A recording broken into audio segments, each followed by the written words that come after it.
Frédéric Jean, le cancre pédagogue. Votre balado pédago.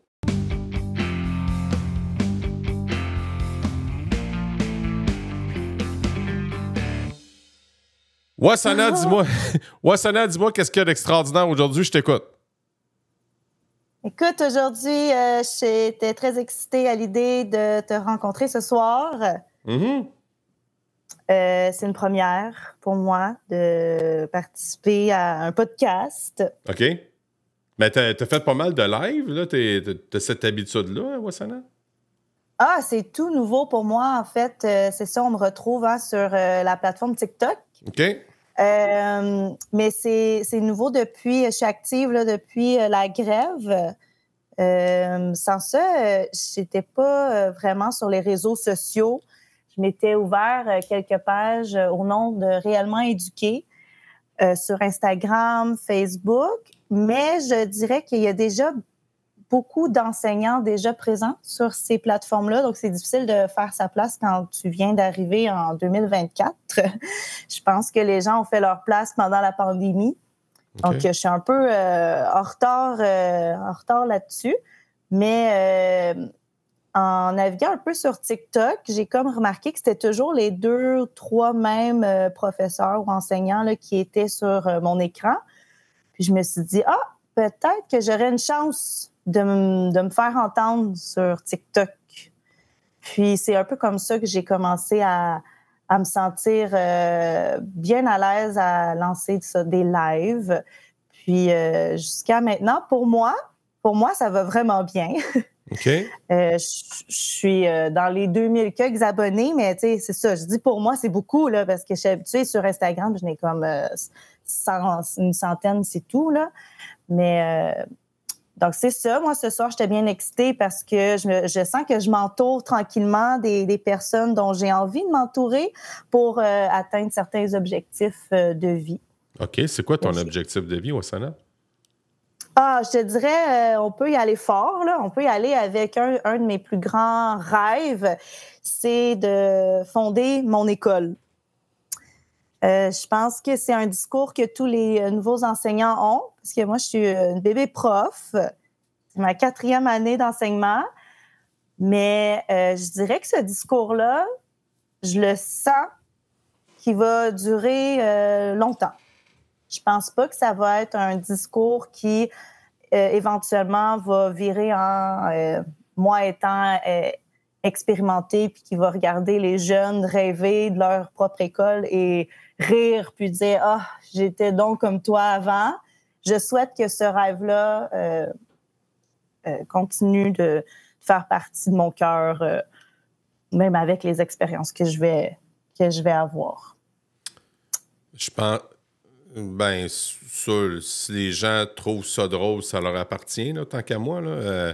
Je pense qu'on a tous ce droit-là de rêver puis d'avoir des ambitions dans la vie. Puis, tu sais, c'est ça qui est le plus beau là, dans la vie, c'est que j'aime autant quelqu'un qui a une ambition que quelqu'un qui n'a pas pantoute, là.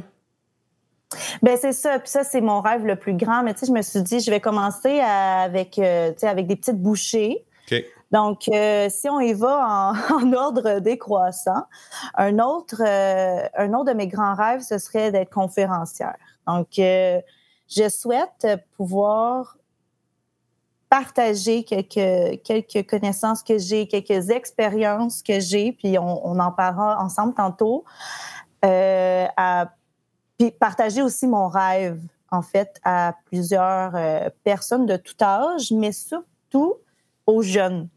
Parce que je me dis que c'est avec les jeunes qu'on peut semer, tu sais, quelques petites graines et en même temps qu'eux-mêmes grandissent, tu sais, que cette graine fleurisse. Puis j'espère que quand je vais être plus vieille, parce que je pense pas, mettons, que mes idées que j'ai au niveau d'une pédagogie idéale, ça va se faire du jour au lendemain, voire même peut-être pas du tout pendant mon existence ici, sur Terre, mais en espérant que mon nom soit écrit quelque part dans l'histoire, tu sais, que ce soit comme la mère Teresa des années 2000, tu sais, du 21e siècle, et en espérant que j'ai une influence, en fait, sur les nos prochaines générations. Ouais, donc ça, c'est mon rêve. Mon autre rêve que je dirais que si je l'atteins, là, je serais aux anges.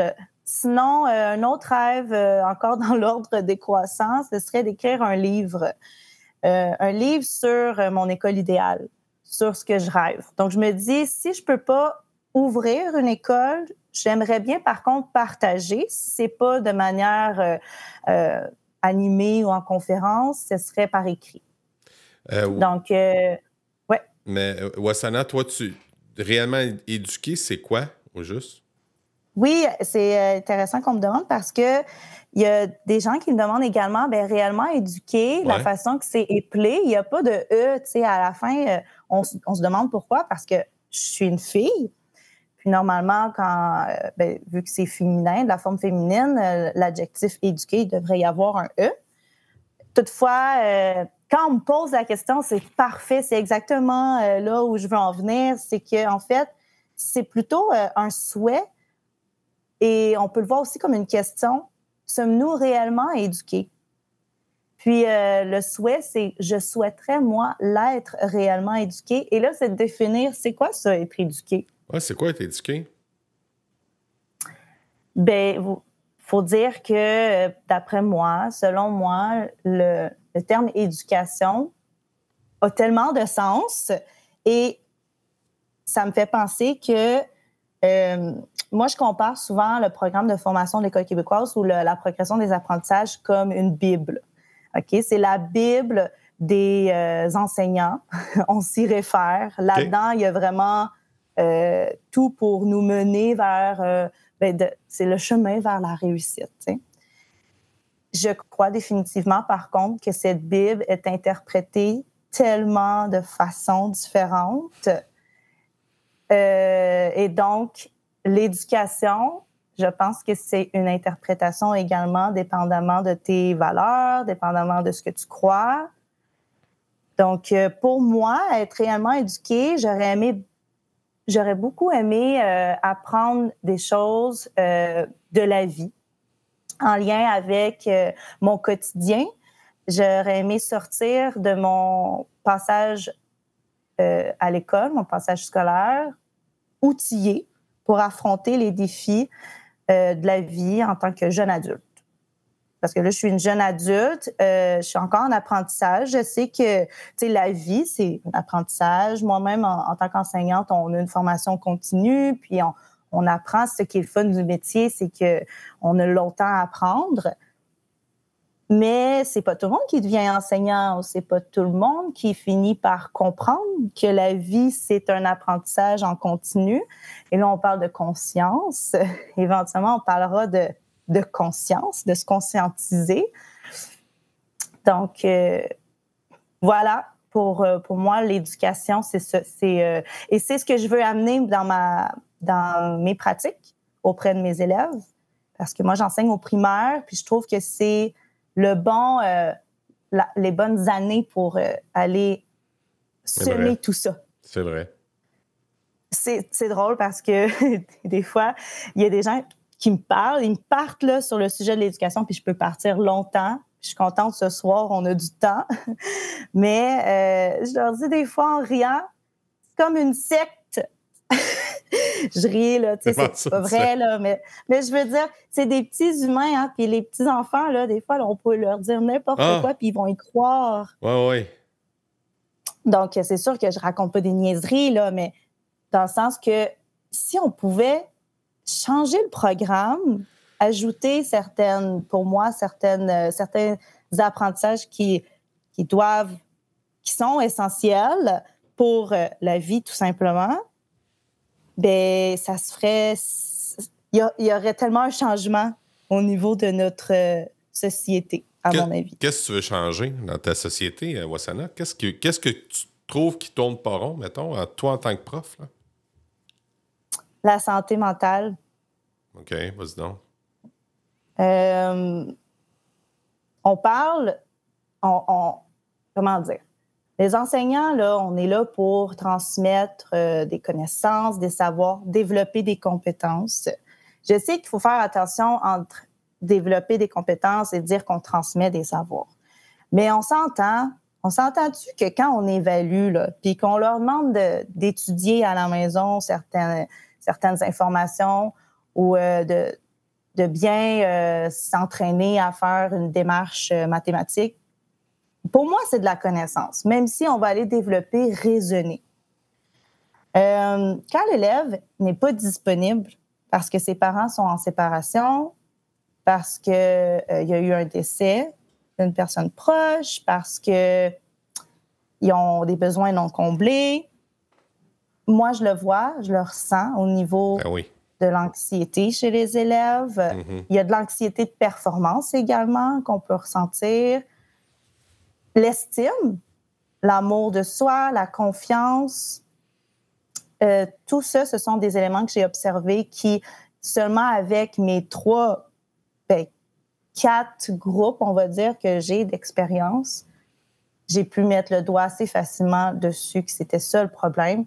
Et ce qui me fait le plus peur, c'est que ce sont des enfants qui vont grandir et voyant des besoins qui ne sont pas comblés ou voyant des traumatismes qu'ils sont en train de vivre, je compatis. Tu sais, je sais que moi, je vais être là pour quelques mois de leur vie.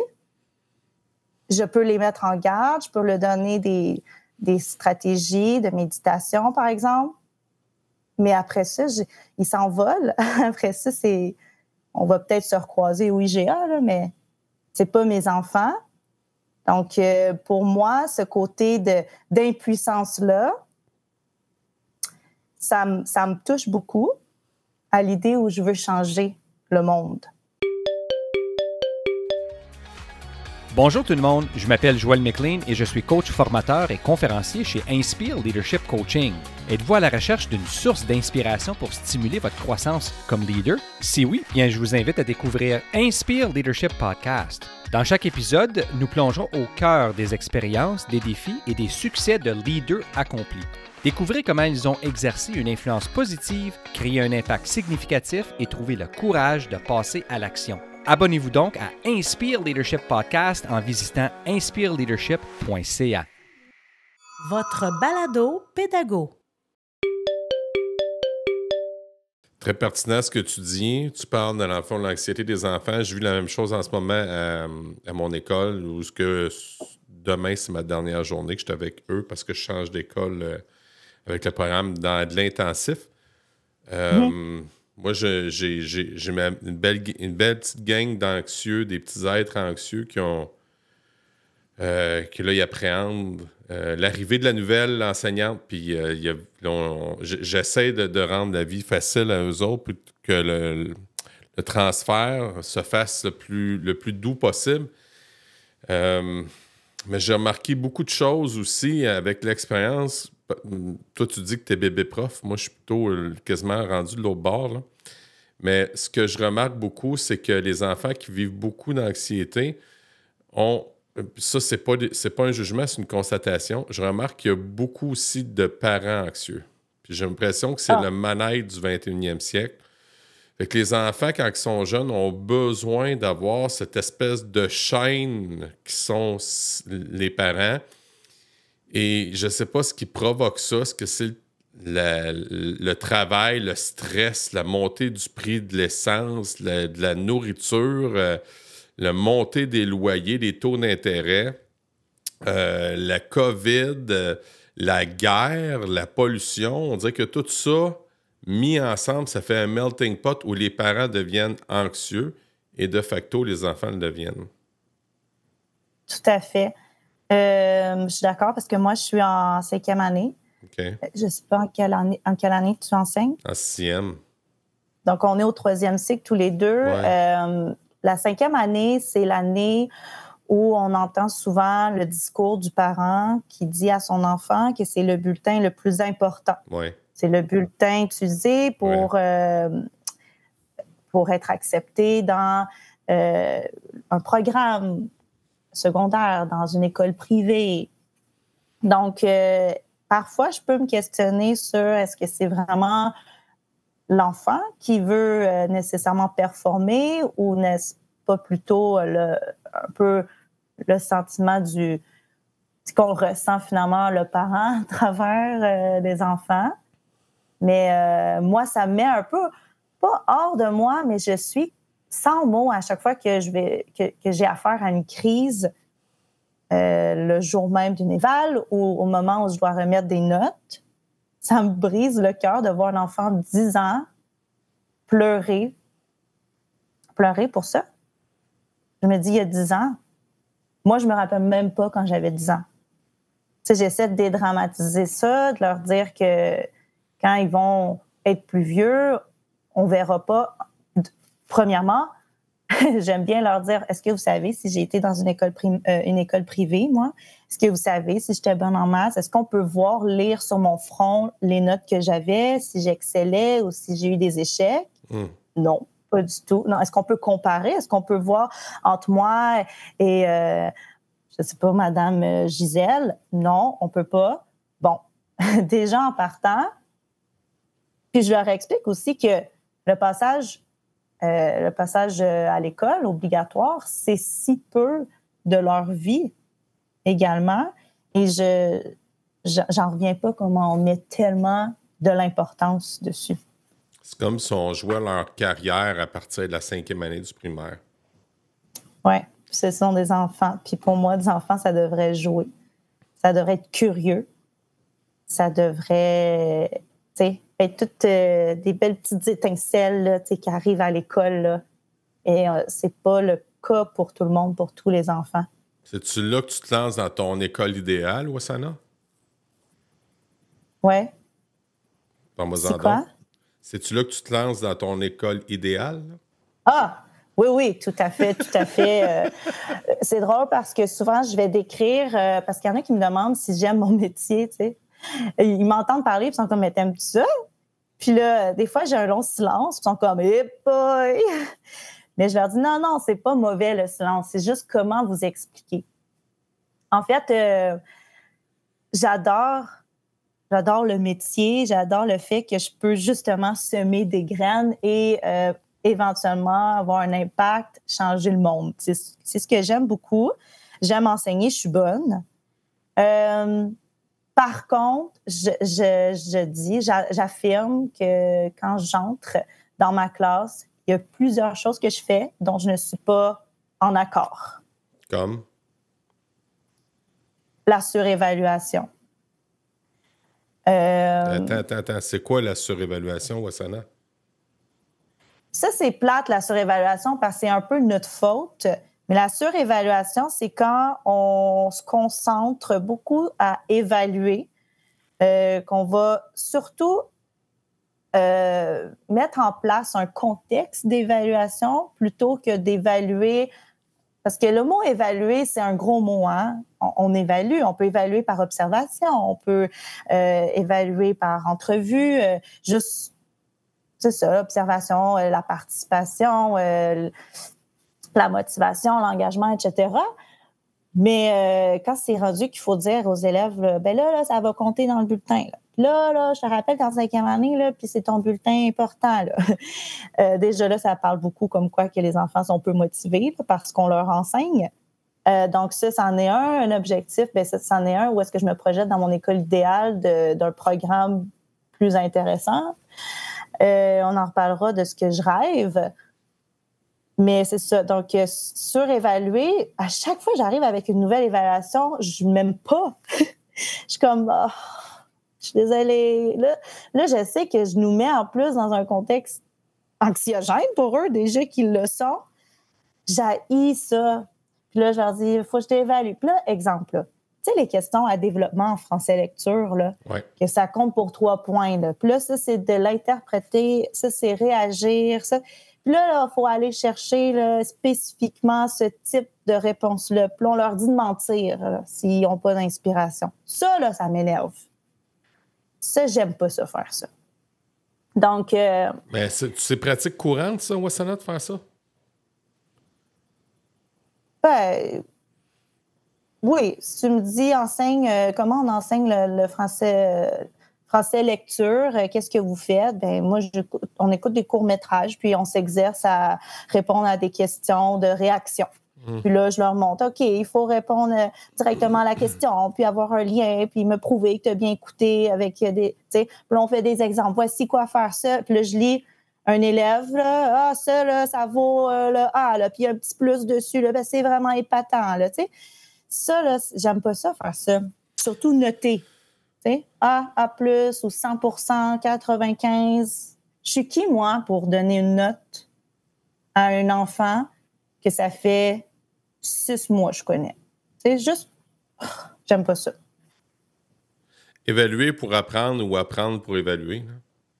Ah, c'est ça. Puis, tu sais, je sais que sur papier, l'école, la mission de l'école a fait du sens parce que je me suis questionnée à un moment donné sur c'est quoi la mission de l'école là? Faut que quelqu'un me recentre un petit peu. Je me suis perdue là-dedans. Puis la personne qui m'a recentrée, c'est moi-même. Je suis bonne pour faire ça, puis on en reparlera tantôt parce que ça fait pas longtemps, on s'est déjà parlé par rapport au développement personnel, puis je remarque que je suis vraiment mon propre guide, tu sais. Donc, je suis allée faire une recherche moi-même pour voir la mission de l'école, c'était quoi. Et ça avait vraiment du sens. Puis là, je me demandais pourquoi je suis fâchée contre l'école, pourquoi je suis fâchée contre le système. Mais en fait, ce que j'ai réalisé, c'est là que je nomme la Bible.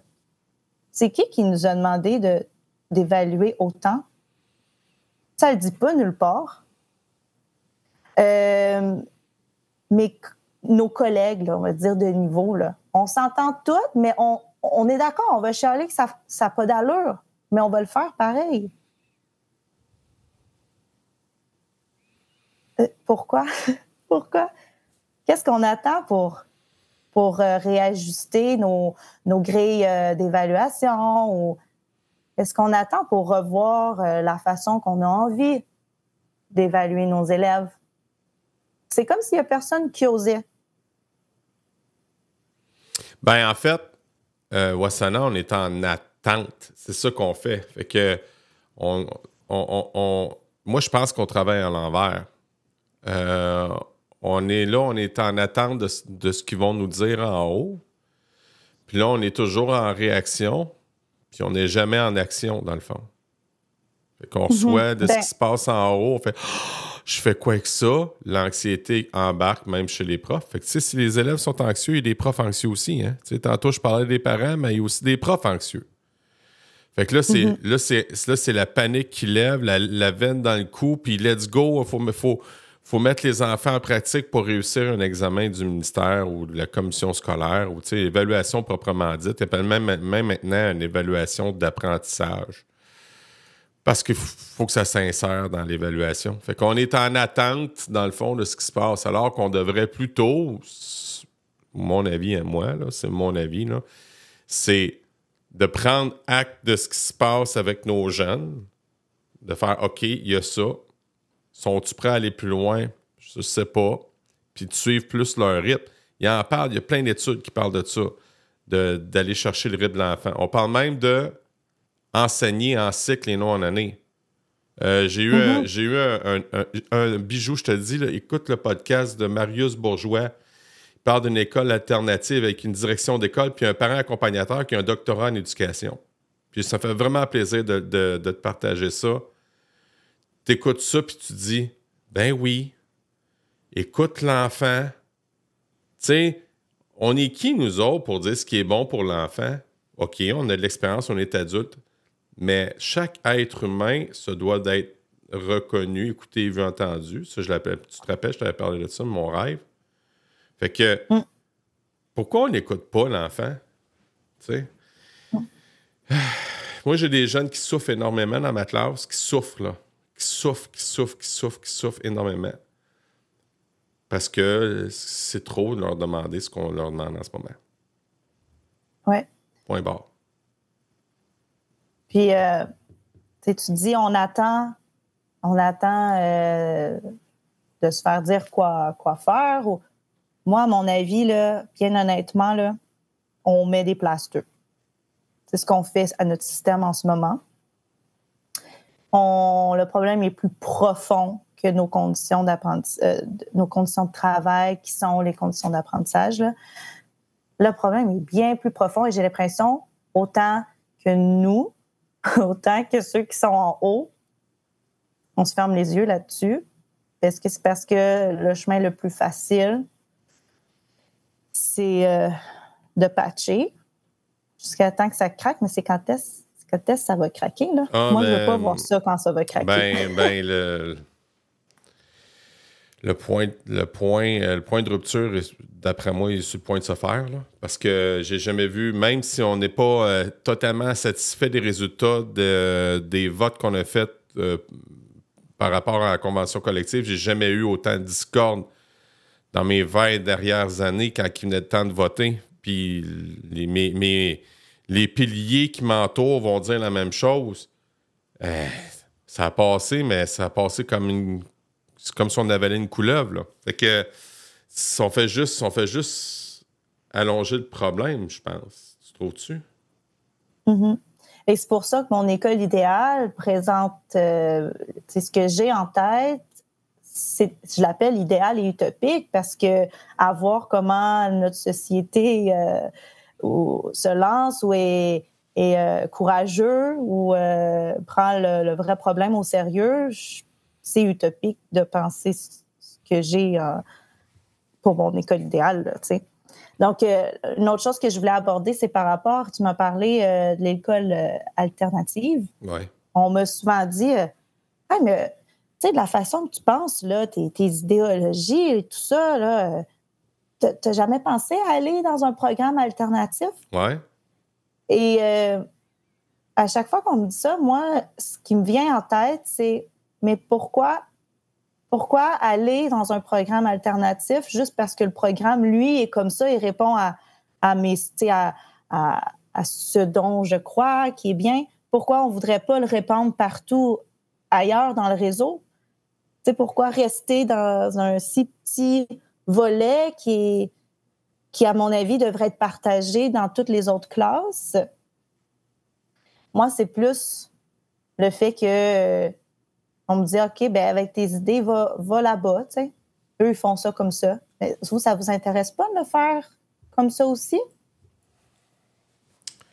Je vais te parler de la classe flexible, par exemple, que j'ai que je pratique. Vas-y. Je suis la seule à faire la classe flexible dans mon école, puis je suis contente parce que j'ai eu la chance d'avoir du mobilier pour le faire. Quand je suis arrivée, moi, je suis remplaçante, donc c'est pas ma classe. Elle était donc vide, mais il y avait quand même des tables de toutes sortes de formes. Il y avait des tabourets, j'imagine plus pour des coins ou plus... Mais j'avais déjà pratiqué cet aménagement-là lors de ma première année d'enseignement. J'avais adoré parce que j'avais appris ça à l'université. Et c'était un beau défi parce qu'il n'y a pas beaucoup de monde qui y croit. Ça fait peur. On imagine classe flexible égale le zoo. Puis, j'aimerais tellement ça que le directeur arrive, que les parents viennent jeter un coup d'œil. Chaque jour, je voudrais ça pour que les gens puissent voir comment ça se passe. Et il y a tellement des belles valeurs qui se sont développées chez mes élèves grâce à l'aménagement flexible. Je ne gère aucune chicane. C'est beau à voir.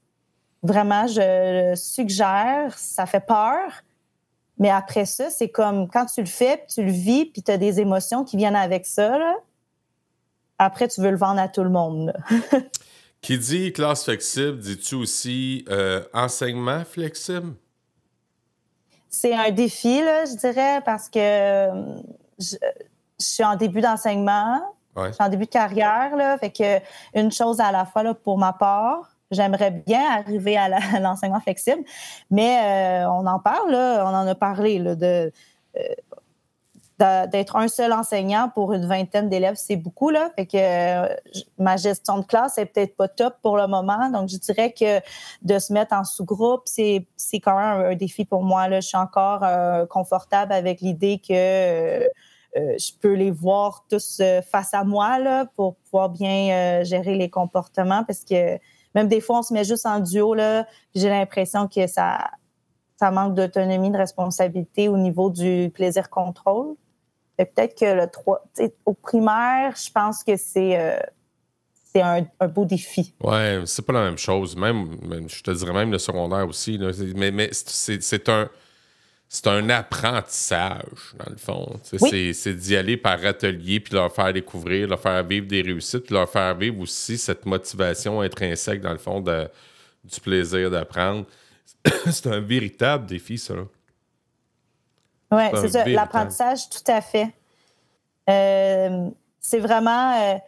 tu peux pas arriver en plein milieu d'année là, puis intégrer la classe flexible. Là. Il faut vraiment le vivre dès la première journée. Puis le faire apprendre à avoir des règles claires. Pas des règles, excuse-moi, je n'ai pas utilisé le terme règles, mais plutôt des attentes là, claires. Ouais. Fait que tu disais que tu voulais me parler un peu plus de ton style de pédagogie de ton école de rêve. Serais-tu prête à m'en parler? Oui, je vais t'en parler. Je te dirais, ça peut être farfelu parfois. Là. Okay. Des fois aussi, c'est pas tellement clair ce que je veux, mais déjà, là, de manière esthétique, parce qu'on s'attend que, pour moi, repenser l'école, c'est pas juste ce qu'on apprend, mais c'est aussi au niveau de son architecture, de sa décoration, pour que ce soit vraiment évitant, puis qu'on se sente confortable. Donc, moi, là, j'ai toujours rêvé, pas juste pour une école, mais aussi chez moi, là. Si je suis capable de m'acheter une maison un jour, ça serait là une cour paisible. Tu sais, là, la nature, la forêt, des hamacs suspendus, là. Tu sais, un coin, exemple, de détente.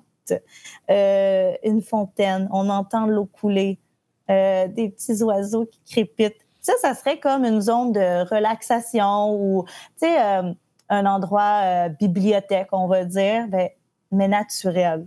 Ça, là, je ne sais pas si tu es déjà allé à la Maison Lavande. Non, jamais allé. Non, je pense pas qu'on est du même coin, c'est vrai. En tout cas, sur la rive nord, il y a la Maison Lavande.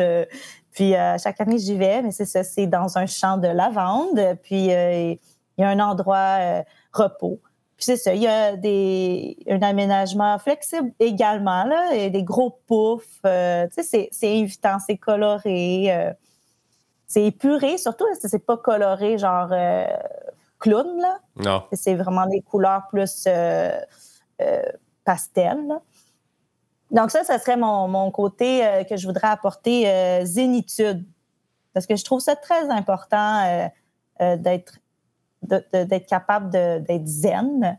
Je trouve que ça réduit beaucoup le côté anxiété des élèves. C'est-tu à toi que tu parles quand tu dis ça? Tu veux dire, si c'est moi que ça vient chercher, le côté zénitude, si je m'imagine ça, cet aménagement-là? Oui. Ben oui, tout à fait, mais je me dis, si ça me parle à moi, je me dis ça pourrait être bénéfique aussi, tu sais, pour ma question va te paraître un peu bizarre. Tu trouves-tu qu'on n'est pas assez zen dans l'école? As-tu besoin, toi, de plus de zénitude? Oui. Oui, je trouve qu'on roule, hein? On roule, on a un programme, il faut passer à travers en 10 mois. C'est vraiment ça, comme ça que je me sens.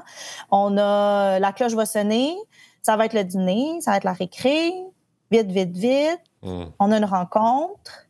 Ah oui, on roule 100 000 à l'heure, là. On a de la misère à respirer. On se voit, là, on se croise, mettons, pendant la récré. Vite, je m'en vais aux toilettes. Là, il faut que j'attende parce qu'il y a déjà quelqu'un. Puis là, on se croise quand la personne sort, puis c'est ouf! Mais ça, on a toujours cette réaction-là de ouf!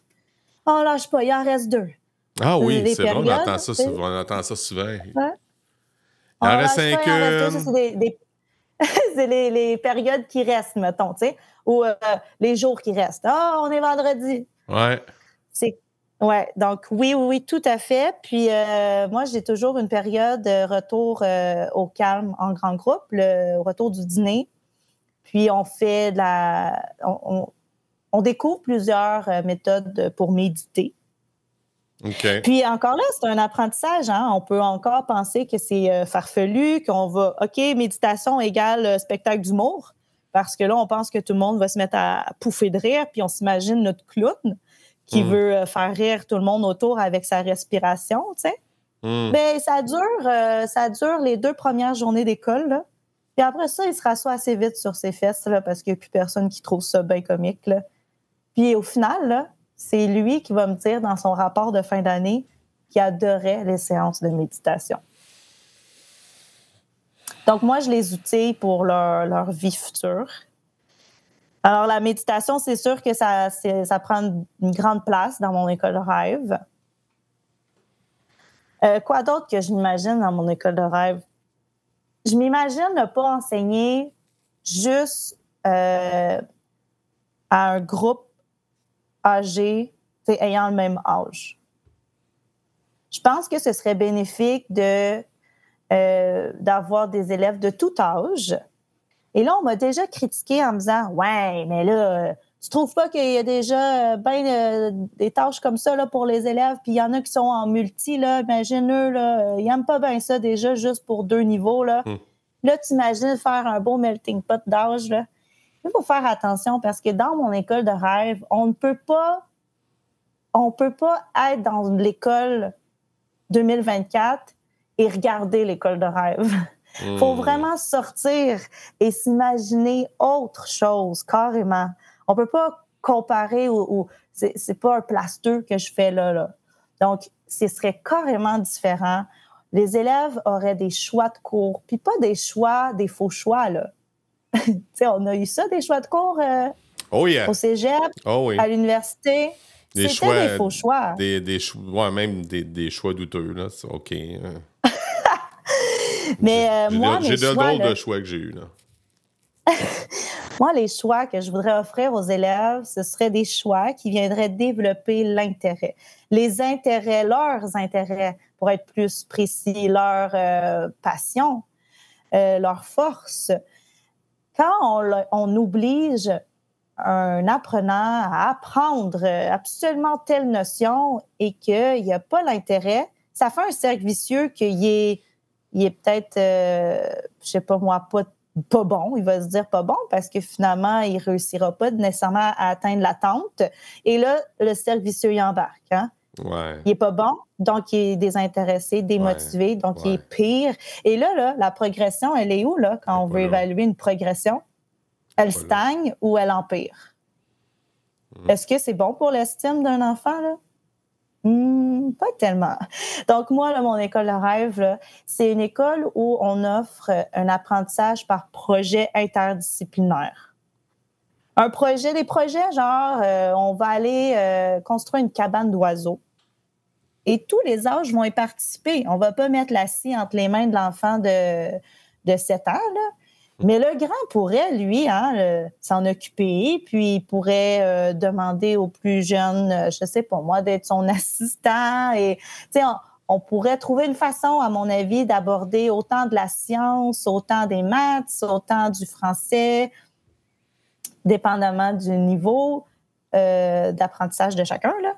Parce qu'on le voit dans une classe qu'on a différents types d'apprenants. N'est-ce pas? Oui. On a nos élèves qui suivent le curriculum, là, qui sont capables de suivre le rythme qu'on met là, selon le moule qu'on veut. Là. On les fait fitter, là, tout le monde, dans un moule. Il y en a qui débordent. Là.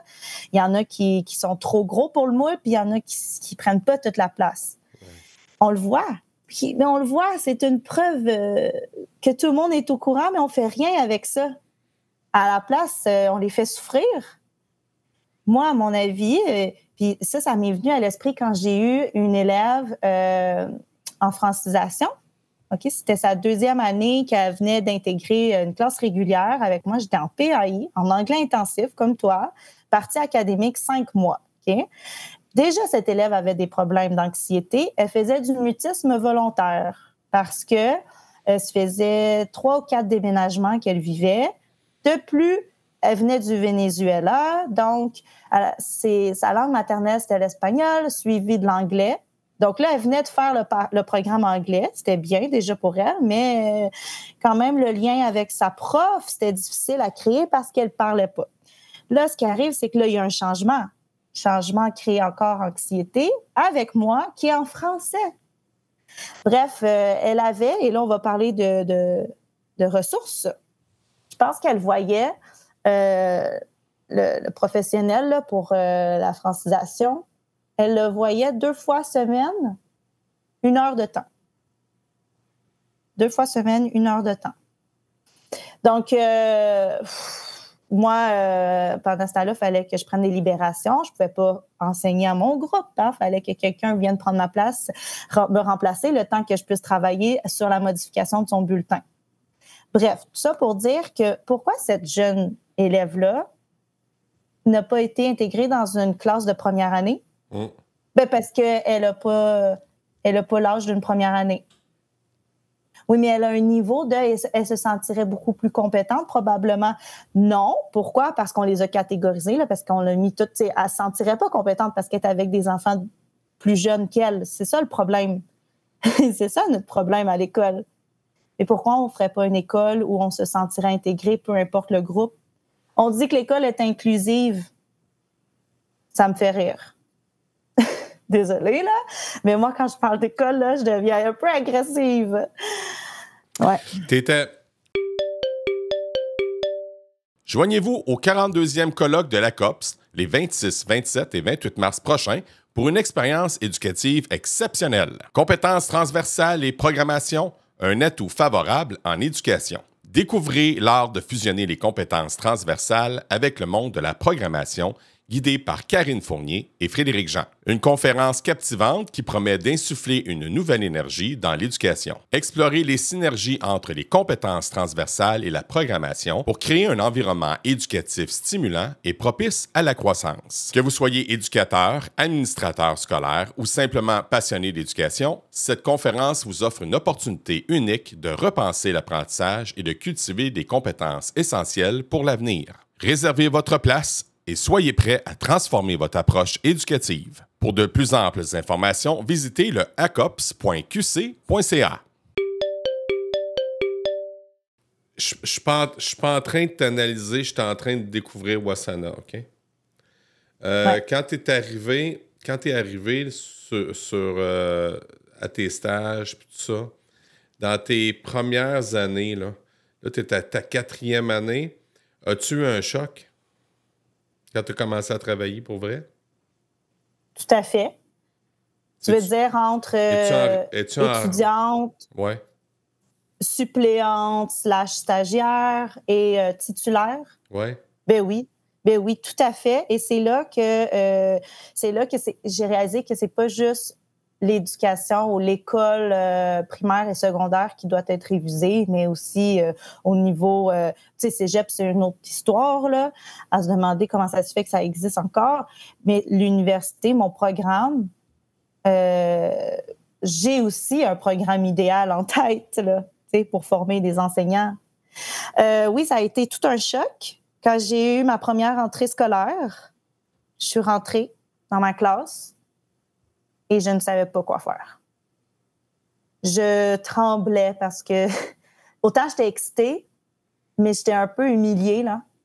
Je me sentais humiliée parce que là, j'avais ma collègue. En fait, il y avait plein de collègues qui étaient contentes de se revoir. Moi, je connaissais personne. Okay. Et puis, elle semblait savoir quoi faire. Et pas moi, là. Moi, je suis entrée dans ma classe, là.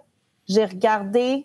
Je suis figée devant dans le cadre de porte, puis je suis comme... qu'est-ce que je fais? Est-ce que là, j'ai vu des meubles? Est-ce que j'ai le droit d'y toucher? Là, j'ai vu du matériel, des livres. J'imagine qu'il faut faire l'inventaire. Je comprends pas trop. Je me suis sentie nouille. Là, j'allais voir ma collègue, ma seule collègue à ce moment-là, on n'était que 2. Et je me sentais encore comme une stagiaire avec une enseignante associée. J'étais tellement gênée, puis j'avais pas le courage ou j'étais gênée. Fait que je suis pas allée la voir tout le temps. Donc, oui, là, j'avoue que je suis restée un peu avec mes problèmes parce que j'étais gênée. Oh ouais. Boy. Ouais, ben tu sais, ça explique ton chemin, dans le fond. Tu sais, le chemin, parce que tu me parles de tantôt de ton école idéale, puis tu sais, c'est tout part de nous autres mêmes, hein? Mm-hmm. Fait que ton passage, dans le fond, tu es encore dans tes premières années. Puis est-ce que tu trouves ça encore difficile? Ben, je suis restée accrochée au 3e cycle. C'est ma 3e année sur 4 en 5e année.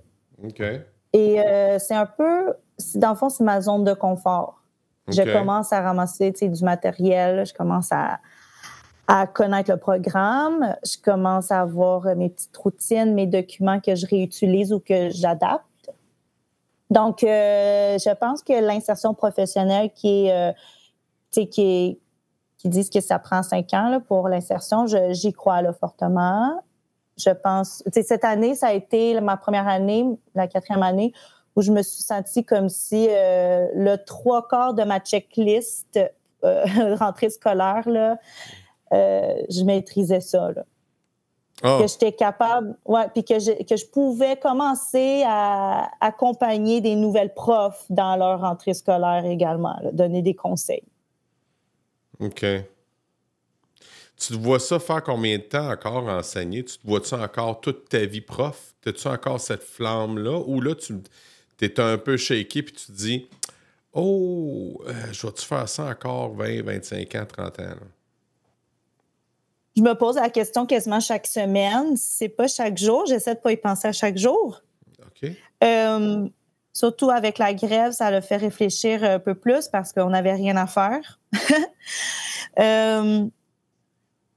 Honnêtement, je peux pas te dire là, si je vais finir ma carrière, si je vais me retraiter de ça. C'est un souhait, par contre. J'aimerais vraiment ça. J'aimerais être une warrior, là, une bonne guerrière.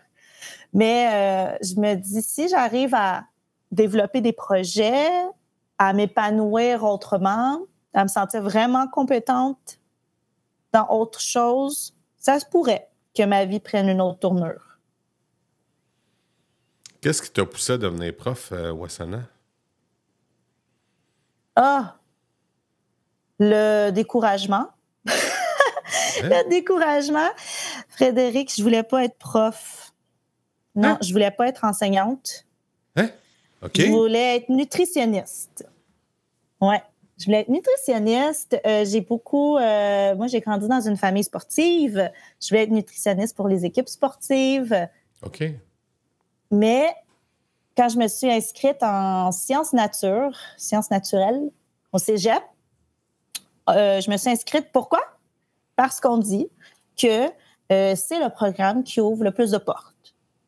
Et c'est ces discours-là aussi qui m'énervent un petit peu au sujet de l'éducation. Parce que moi, j'y ai cru. J'ai cru à ce discours et non à moi-même. Je n'étais pas bonne en maths. J'ai passé à 60 mon secondaire 5, mathématiques fort. Pourquoi je suis allée là-dedans? Parce que tout le monde disait, puis là, après, je me sentais comme si j'étais poche, si j'allais en sciences humaines. Je voulais faire partie des bons, tu sais. Fait que je suis allée en sciences humaines. Et j'ai fait 1 an de sciences... excuse-moi, je suis allée en sciences nature, je sais pas si c'est ça que j'ai dit. Et fait 1 an, j'ai toffé 1 an, mais j'ai dû quitter parce que j'ai dû abandonner. J'avais coulé mon 2e mathématique intégrale qu'on appelle. J'étais tellement découragée que je pouvais pas continuer là-dedans. Et que je suis allée en sciences humaines à la place. Et c'est là que je suis allée plus avec un don naturel, le don d'attirer les enfants. Puis c'est ma mère, surtout, qui me disait « Pourquoi tu vas pas prof? Il y a des bons avantages, c'est bien payé, c'est une bonne job pour concilier travail, famille. » Fait que je suis allée, je l'ai essayé parce que j'étais comme, ben là, je sais plus, moi, qu'est-ce que je vais faire de ma vie? Je suis allée là. Eh bien, je m'attendais pas à ça comme réponse pantoute, Wasana. Ben, tu sais, il n'y a pas de chemin, hein? C'est juste qu'on a cette impression-là que toutes les personnes qui veulent devenir enseignants, là, ils ont ça dans la peau. J'ai fait des terrains de jeu, j'ai été moniteur de parc. Tu comprends?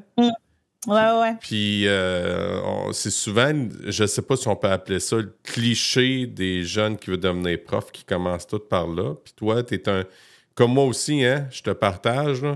Moi aussi, j'étais champ gauche, tu sais, j'ai fait mon diplôme d'études collégiales en sciences humaines avec maths.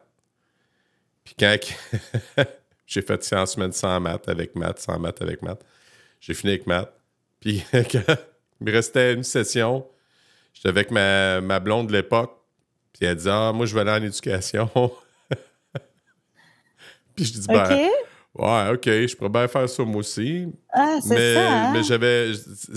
j'ai pas eu... C'est pour ça que c'est peut-être pour ça aussi que j'ai de la difficulté à comprendre l'anxiété de mes jeunes. Parce que moi, l'anxiété, j'ai commencé à le vivre honnêtement au cégep. Quand je suis arrivé au cégep, là, j'ai compris, qu'on est ailleurs. Là. C'est pas... c'est secondaire, primaire, Wasana, j'avais beaucoup de plaisir. Et,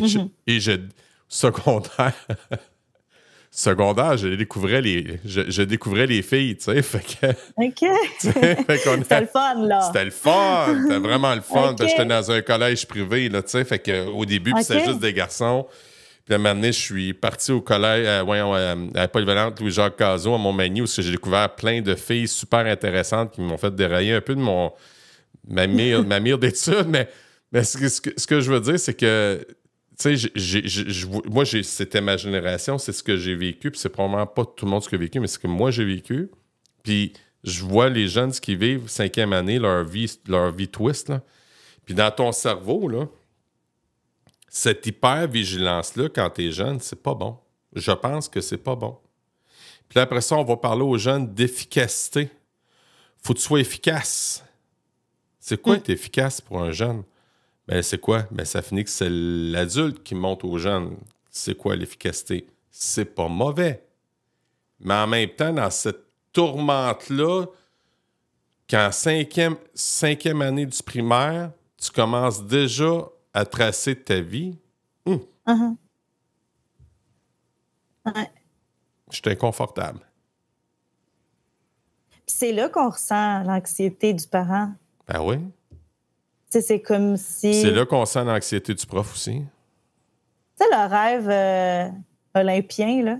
On dirait que c'est ça, là. Mettons, un parent qui a rêvé d'aller aux Olympiques dans un tel sport, puis là, il inscrit son enfant, tu sais, dans son sport que lui, il pratiquait, mais qui n'a pas vraiment réussi à exceller autant qu'il souhaitait. Puis là, il s'attend d'une performance de la part de son enfant, là. Ça me fait penser à ça. Ah, c'est là, nous, on est les les entraîneurs, tu sais, qui avons cette pression-là aussi de les faire réussir aux attentes des parents, dans le fond. C'est le syndrome de l'aréna, ça. Oui. Mon père m'aurait donc voulu me voir dans la Ligue nationale, mettons. C'est pas le cas, là, mais fait qu'il il voit son jeune comme étant un futur athlète de la Ligue nationale. Parce que lui, il n'a pas réussi. Ouais, c'est vrai. Hey, Wasana, on est déjà rendu dans la dernière portion du balado. Ça fait quasiment 1 heure qu'on jase. Wow! Ça passe vite. Ça passe vite, hein? Moi aussi, Vraiment. c'est pareil, ça passe vite. Mais je vais te dire, honnêtement, aujourd'hui, je suis pas à mon top. OK. Je suis fatigué. As-tu eu une journée difficile? J'ai... Mais quoi, ça se pourrait, là? On est prof. Je vais te dire, honnêtement, ça fait 20 ans que j'ai pas vécu une classe qui a besoin d'autant de soutien que ça. Puis, je vais dire... Je pensais pas être éreinté et je suis littéralement fatigué. Je vais te le dire. Hein? Fait que je suis pas à mon top, mais tu sais, je suis content de te jaser. Parce que quand on s'est parlé au téléphone en auto, j'étais sur main libre dans ma voiture, puis là, je me disais, sais-tu quoi, ça tombe bien que ça t'intéresse de faire le podcast parce que cette semaine, j'ai pas personne. Fait que tu sais, j'avais rien prévu. J'ai pris des vacances vraiment pour me reposer parce que j'avais eu vraiment... Seulement, j'en rajoute tant les vacances. Là, je suis parti avec ma famille en voyage. Puis j'ai pas connecté avec les podcasts. C'est la première fois. Là, on est au mois de février. Là, on commence février. Là, et là, je connecte. J'ai encore du monde que je vais voir après toi, Wasana, mais j'avais un trou. Puis là... Puis le trou, c'était, en fait, c'est que j'ai parti ma saison la semaine dernière, le 29 janvier. Je m'étais dit, j'en ai un en banque, je vais le mettre le 29 janvier. Le 29 janvier, je pense que je vais être bon là, parce que je vais avoir changé d'école. Mais avec la grève, mais la grève nous a accéléré, nous a comme allongé. Fait que là, je suis fatigué. Fait que là, Mais oui, t'es en fin d'année, là. Ouais. En fin d'année, là. Oui, c'est ça. Je te comprends tellement. L'année passée, j'étais en PAI, anglais intensif. J'ai vécu la même chose que toi, 5e année. Non, toi, t'es en 6e. Ouais. Mais je te remercie quand même de m'avoir... Ça me fait tellement plaisir. De m'avoir accueilli malgré ta fatigue. Ça me fait tellement plaisir. C'est important. C'est important que tu te reposes. Oui. C'est parce que tu sais, le monde va nous voir probablement sur YouTube, ils vont dire Colin, le cancre pédagogue, il a l'air batté. Mais les temps gagnent, là. On fait ça après une journée, un jeudi à part de ça. Un jeudi de 5 à 7, pas d'alcool. Fait que, tu sais. Non, c'est ça. Bon, fait que je te pose ma première question. Pour toi, Wasana, l'éducation, c'est? L'éducation, c'est un travail d'équipe. Tu sais, quand on dit que ça prend tout... là, je suis vraiment mauvaise avec les expressions. Okay? Ça prend un village pour élever un enfant? Voilà, c'est ça. Ben, moi aussi, je suis mauvais. T'es chanceux, je le sache, là. C'est carrément pas ça que j'allais dire. Donc, merci de m'avoir sauvée. Mais c'est ça que je voulais dire dans le fond. Donc, c'est un travail d'équipe.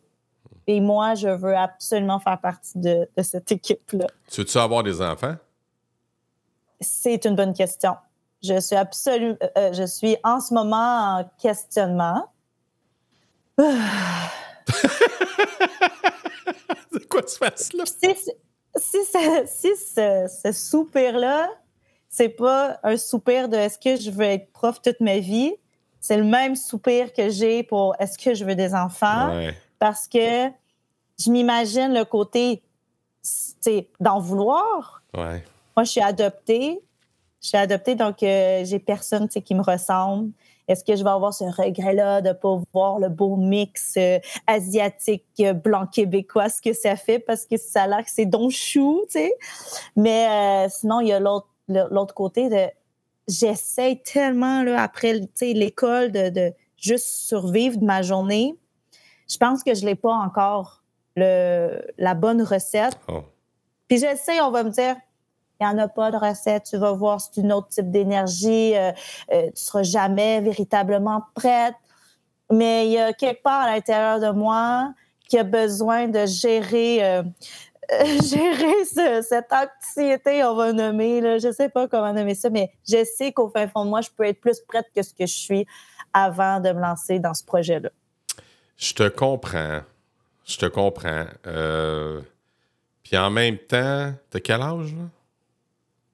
J'ai 27, mais là, Fred, un des problèmes là, qui me côtoie, là, c'est que tout le monde dans mon entourage, toutes les filles sont enceintes. Oui, je comprends. Fait que la pression, là, j'essaie de l'ignorer, mais quand tes amis deviennent enceintes, c'est pas facile de faire des activités en commun. Puis ça fait plus... Ça me fait plus comme « Ah, non, j'en veux pas! » Mais tu sais, dans le fond, quand tu parlais de « ça prend un village pour élever un enfant », ben, t'as compris c'est quoi être parent. OK. Parce que tu peux pas... ça prend ton chum, ça prend ta famille, ça prend... Tu sais, mais chez nous, là, si mes enfants... Je pense que mes enfants ont été... On les a bien encadrés. Mais si j'avais été seul, pas sûr. Ton plus grand succès à Wasana avec tes 27 belles années de vie?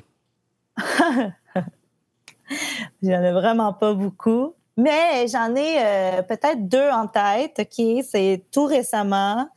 Ce sont des succès, des drôles de succès, OK? Parce que j'ai vu le côté positif de ce qu'on peut appeler plutôt... pas un échec, là, c'est un grand mot, mais je me lance, OK? Donc, c'est cet été, je m'étais inscrite à un marathon, 42,2 km.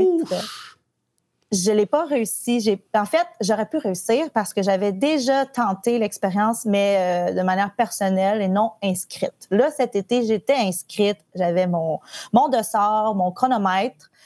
Mais il y avait un cut-off, là, une limite de temps. Puis à la dernière station de ravitaillement, ils ont comme prédit que j'arriverais pas dans le temps avec le pace là, que j'avais, le rythme de course. Donc, j'ai été retirée à 6 km de la ligne d'arrivée. OK? Et une de mes réussites, parce qu'un succès, c'est une réussite, tu sais, pour moi, ça a été que j'ai même pas pleuré de tout ça. J'étais pas déçue.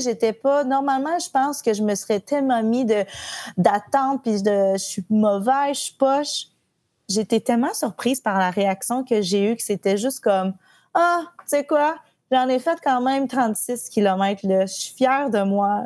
Puis juste le fait de m'être inscrite, de m'être entraînée pour ça, de m'être relevée d'un gros virus de rentrée scolaire parce que ça a été en octobre.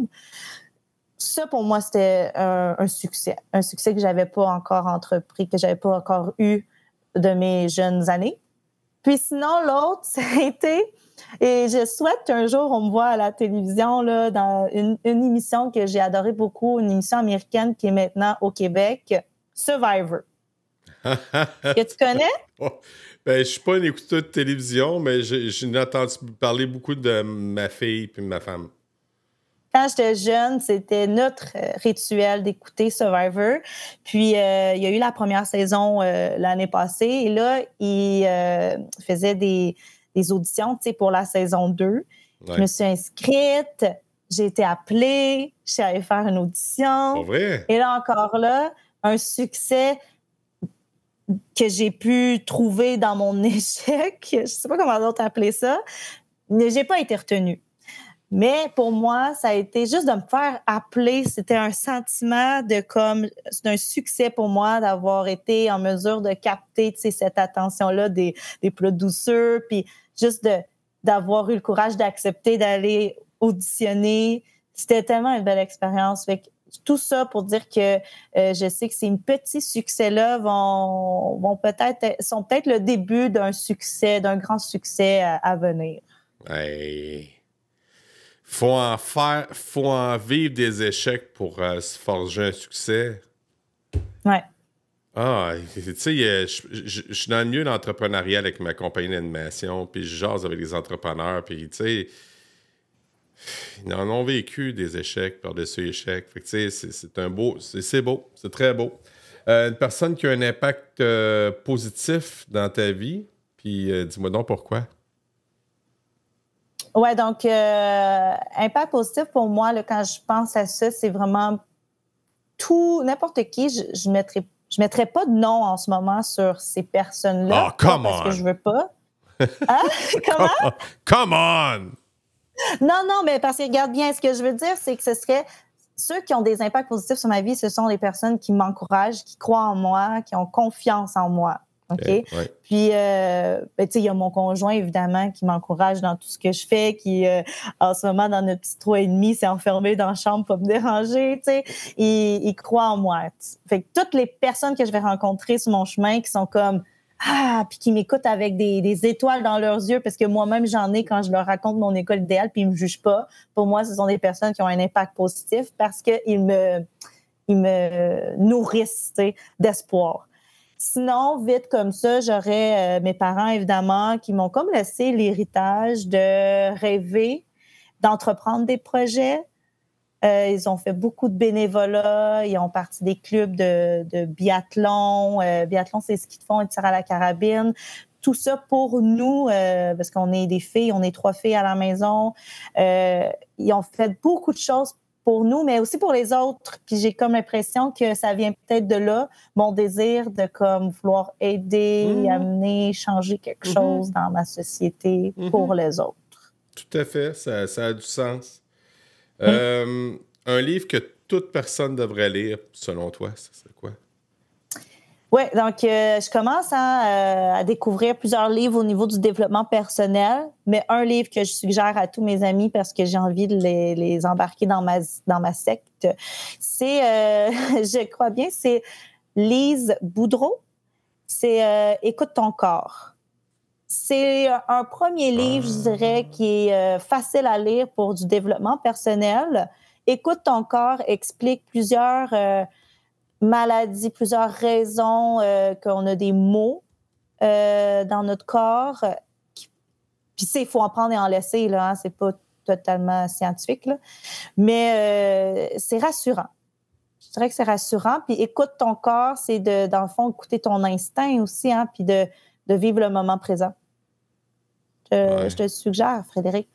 OK. Elle a fait un autre livre que j'aimerais bien lire, c'est quoi son autre livre? Les 5 besoins... je me rappelle pas le titre, mais elle a un tome, elle a un autre livre, comme une suite. OK. Écoute ton corps. Peut-être si je vais voir, là... Élise Boudreau, c'est une dame... Bourbeau. Attends, Okay. Regarde bien. Lise Bourbeau. OK. Je me suis trompée de nom. Écoute ton corps et son autre livre qui me vient en tête, c'est Les 5 blessures. Les 5 blessures qui empêchent d'être soi-même. Ouais. Lise Boudreau. Conférencière, auteure. Bourbeau. Voyons. Je suis fatiguée. Ça me fait penser à ton histoire aussi de l'autre Bienvenue auteur. dans mon club. Bienvenue dans mon club. Roxane Bruno. Ouais. Pas un autre pub de Roxane Bruno. On est fatigué, hein? Oh, si bol. Il en reste juste une. Il y en reste juste une. Ouais, c'est vendredi, etc. Ben oui. Ta matière préférée, c'était quoi? Oui, ma matière préférée, ça a été l'éducation physique. Et quand j'étais au secondaire, j'ai été dans un programme de plein air. Adoré, vraiment. Là, j'ai pu découvrir plein de sports. Sinon, au cégep, j'ai beaucoup aimé la sociologie. Et en ce moment, je m'intéresse beaucoup à la psychologie. OK. J'aurais aimé avoir plus de cours sur la psycho. Tu peux en shit. Tu demeures-tu à Montréal, toi? Ouais, dans la région de, là, ouais. Ouais, facile d'aller à l'université, les cours du soir, là. T'as pas d'enfant, t'as rien que ça à faire, là, c'est pas vrai. Mais là, attends, il faut que je retrouve mon énergie, là, pour faire ça. C'est pas vrai, c'est pas vrai. Là, c'est l'argent. Peut-être quand je vais être à un autre échelon, un peu plus haut. J'essaie d'acheter une maison, Fred, là. Tu vrai? À Montréal? Non. Ça arrive nord, là. Je vais aller plus vers le nord, moins cher. Au nord, c'est moins cher? Bah, non, les prix ont quand même à moitié doublé, là, quand même, là. Mais non, ça n'a pas d'allure. On va rester dans notre loyer pour le moment. Quand tu étais élève, là, est-ce qu'on t'a déjà considéré comme une élève cancre, c'est-à-dire une élève paresseuse, une mauvaise élève, ou encore comme une aigle, c'est-à-dire une personne brillante et intelligente? Brillante et intelligente, sans hésiter. En fait, j'étais l'agent d'élève là, qui avait son nom là, sur la porte là, parce que j'ai eu zéro faute à ma dictée. Là. Au primaire. Au secondaire, secondaire 4-5 en mathématiques, c'était différent par contre. Là. C'est là que ça s'est gâché. Mais non, sinon, j'apprends assez facilement. J'ai un intérêt aussi pour les apprentissages. OK. Ouais. Merci beaucoup pour ton temps, Wasana. C'était super agréable, même malgré ma fatigue évidente. Puis, merci de ton partage de ta jeunesse, dans le fond, de ce que tu vis, parce que, tu sais, l'enseignement, il y a le quoi de beau, mais en même temps, on dirait qu'on n'est pas à la page. Fait que, écouter une jeune enseignante, ce qu'elle a à dire, ça, pour moi, en tout cas, là, ça a beaucoup d'impact. Merci. Merci de m'avoir accueilli. C'était un plaisir.